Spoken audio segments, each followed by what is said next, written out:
नैहर में रहनी कुछो न कैनी, पापा के रहनी दुलारी धिया। नैहर में रहनी कुछो न कैनी, पापा के रहनी दुलारी धिया।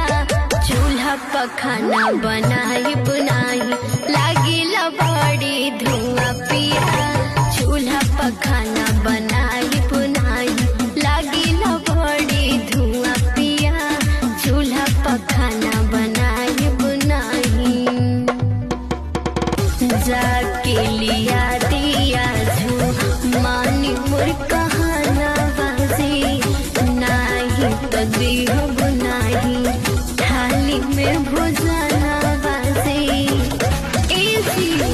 जाके लिया दिया मानी मोर कहाना बाजी।